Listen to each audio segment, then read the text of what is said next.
Self-awareness is just so key because it is also the tool for helping oneself. So it's not only recognition, but it's a great tool for helping oneself. It really is, in our busy lives, pausing and asking, how am I doing relative to how I've been doing previously, other times in my life, relative to friends. And that of course can be dangerous because if we, I'm too old, I don't go on Facebook, but I understand if you go on Facebook, all you read about is people having perfect lives. And it's very easy to think, oh no, why am I feeling? That's why I'm not on Facebook Yeah, either. exactly. I have the most imperfect lives. Yeah, exactly. I don't need that.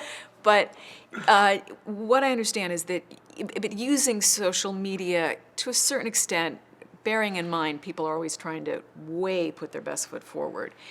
How am I doing relative to most women? There's a lot out there around what it feels like to be pregnant. Are you feeling sad? A day or two. Yeah, this is a major life change, even if it's your second or third baby.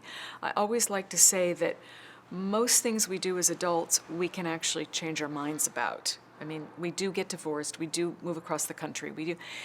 It's extraordinarily rare, unless it's, it's really worked through and thought about.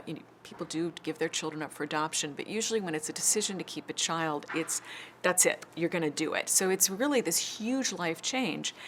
So checking in with oneself, and I'm a huge proponent. If I ran the world, everyone would have a few therapy sessions on their way to parenthood. People often say, we have to go get a test to drive a car. Interesting. People say that all the time. Why don't we have, put our resources so that women and their partners, depending on the need, can check in with themselves in the context of a professional and see how they're doing emotionally.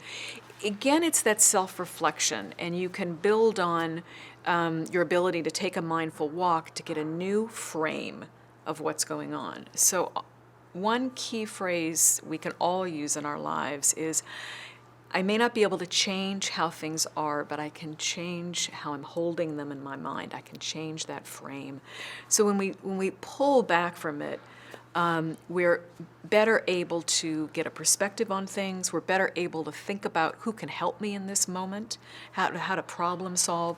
So this is really exercising our minds around getting distance. Yeah, I like that, and I like that idea of we all believe that if we're trying to practice a skill, kicking a ball or swinging a golf club or whatever it is, that we understand that this sort of repetition, this practice is really important. And it turns out, as I think, as you're saying, is that these other kinds of things, in terms of mindfulness, in terms of being more self-aware and being able to take oneself out of that moment of high stress, that takes practice. Exactly. Right? That's exactly right. And I will add to this, we also as adults, to begin to practice, we need to allow ourselves to be novices and not do well, because it doesn't come easily at first. And as we get to be adults, we tend to move away from being out of our comfort zone. And yet, that's one of the best things for us to do, and it's going to happen in trying to adopt some of these rituals or practices. At first, it's going to be uncomfortable. It's going to seem strange. Your mind's going to wander. So you got to stick with it.